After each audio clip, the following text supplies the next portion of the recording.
In this lesson, we'll be talking about file systems that are related to CDs or CD-ROMs. Now, ISO 9660 specifies the standard file system for CD-ROMs. ISO 9660 is a pretty simple file system. One of the reasons it's really designed to be a simple file system is so that it can be supported by a wide range of operating systems and different types of hardware that would support the CDs.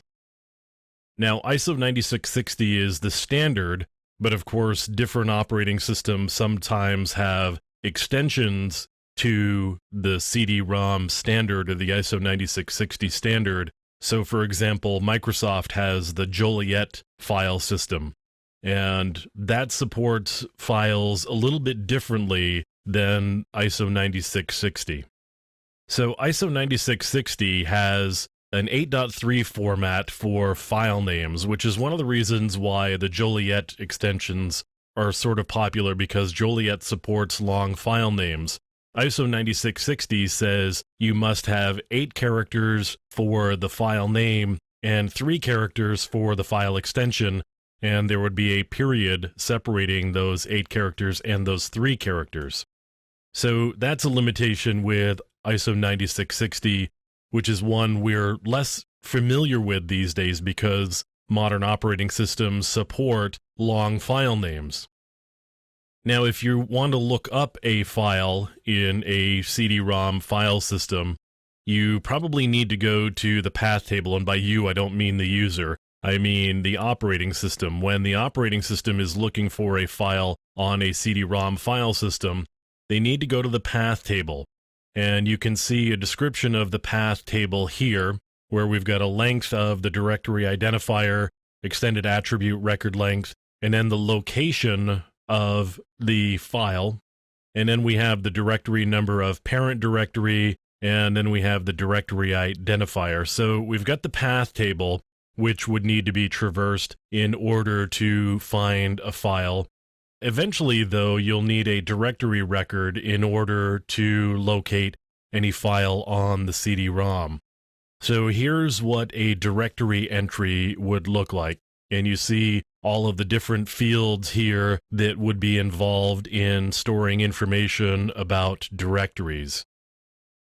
Now, ISO 9660 specifies a date-time format, and you can see that we've got the number of years as well as the month of the year, and then the day of the month, and then we have hour, minute, second, and finally we store the offset from GMT in 15-minute intervals. So you can see there's searching the path table in order to locate data, and then there's just recursing from the root directory, which you could also do. Now, ISO 9660 does have support for a boot sector, and you'll see towards the bottom of this page, El Torito is actually the standard for creating bootable CD-ROMs. Now, the interesting thing about CDs and CD-ROMs is roughly 2/3 of the data that gets written out to a CD-ROM drive is all about error correction and control. So only about 1/3 of the data that actually lives on the CD once it's been burned is actually useful data from a user perspective. The rest of it all makes sure that the data that's there is complete, consistent, and reliable. So we've got ISO 9660.